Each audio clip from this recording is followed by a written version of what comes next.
ధన్యవాదాలు తెలియజేస్తూ ఏదైతే కాంగ్రెస్ ప్రభుత్వం సంవత్సరం కింద ఏర్పడినాడు ఏవైతే హామీలు ఇచ్చిందో 6 గ్యారెంటీలతో పాటు రేషన్ కార్డులు, అదేవిధంగా ఇందిరమ్మ ఇల్లు, రైతు భరోసా, రుణమాఫీ, 4000 పెన్షన్, వివిధ కార్యక్రమాలని ఒక్కొక్క దఫల ఒక విధంగా చేసుకొని పోతున్న పార్టీ కాంగ్రెస్ ప్రభుత్వం.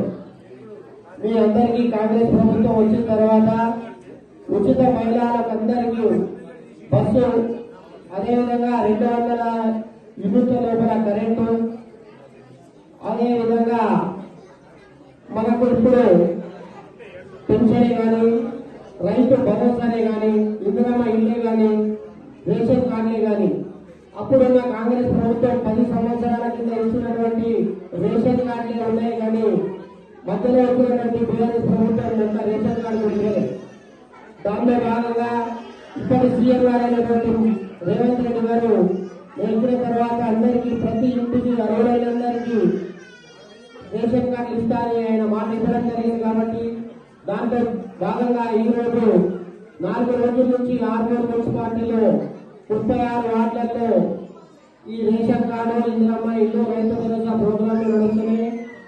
అన్ని వార్డులలో కూడా ప్రజల నుంచి మంచి స్పందన ఉంది.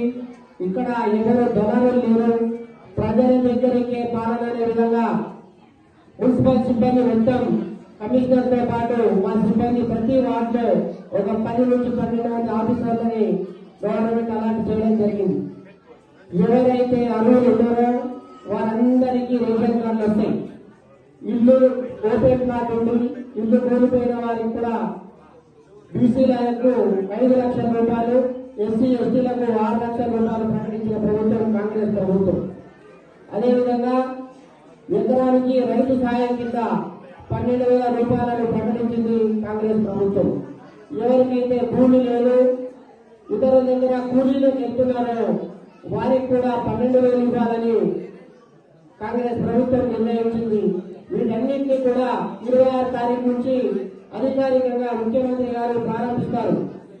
మన వార్డులో ఎవరికైతే ఎలిజిబుల్ గా ఉన్నారో వారందరికీ కూడా ఎవరికి కూడా ఒక్క రేషన్ కార్డు కూడా తీయద్దు కమిషనర్ గారు. ఎందుకంటే ఇది ఇక్కడ ఉన్న వారందరూ రైతులే, ఇక్కడ ఎవరు కూడా ఆఫీసర్లు లేరు, అంటే గవర్నమెంట్ ఎంప్లాయీస్ లేరు. కాబట్టి మా రైతులకు, మా అమ్మలకు అందరికి కూడా రేషన్ కార్డు వచ్చే విధంగా మీరు చేయాల్సిందిగా విజ్ఞప్తి చేస్తూ, ఎవరికైతే ఈ 10 సంవత్సరాల నుంచి పిల్లలు పెద్దగైనరో ఇంకా వేరే కారణాల వలన రేషన్ కార్డులో కూడా లేకపోతే మున్సిపల్లో 3 నుంచి 4 కౌంటర్లు ఏర్పాటు చేయడం జరిగింది.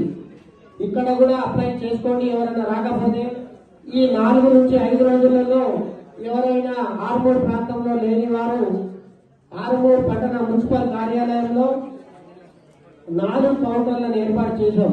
అక్కడ వచ్చి మీరు అప్లికేషన్లు కూడా ఇవ్వచ్చు.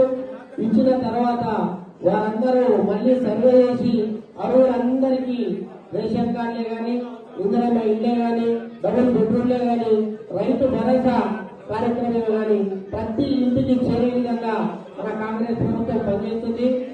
స్థానిక సంస్థలు ఇప్పుడు వచ్చేవి ఉన్నాయి. వచ్చే స్థానిక సంస్థల్లో కూడా పనిచేసే నాయకులను మీ దగ్గరకు వచ్చి పని చేయించే నాయకులను ఎన్నుకోవాల్సిందిగా విజ్ఞప్తి చేస్తూ మరొకసారి అందరికీ ధన్యవాదాలు. జై తెలంగాణ, జై కాంగ్రెస్, జై హింద్.